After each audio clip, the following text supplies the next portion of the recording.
Hi everyone, welcome to School of English. In this lesson, we're going to study future perfect tense, both its form and use. Let's jump in. How do we form present perfect tense sentences?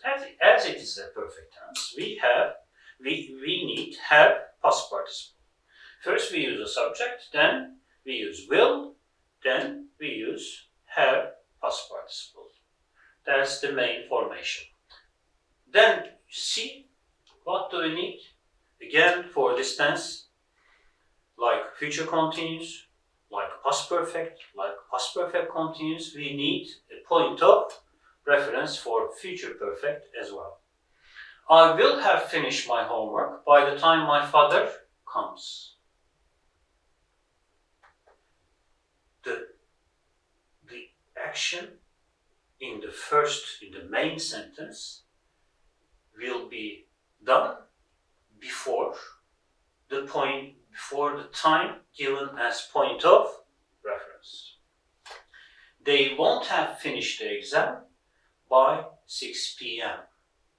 You can also give a point of reference, a specific point of reference by using by, or by using by the time as a sentence.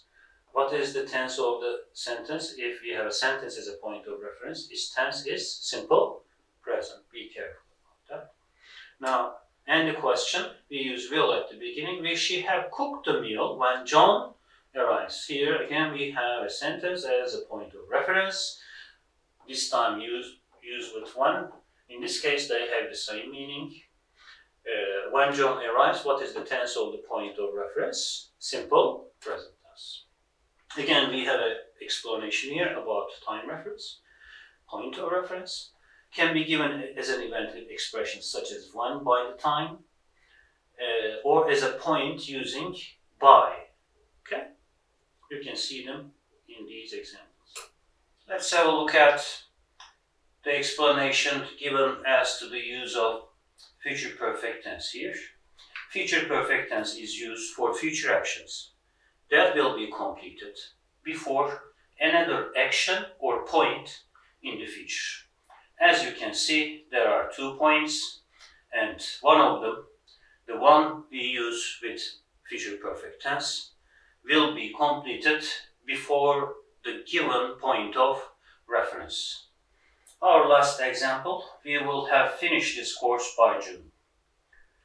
When we arrive to this point in time, this action will be finished.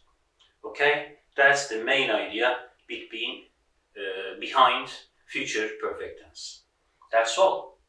Thanks for watching.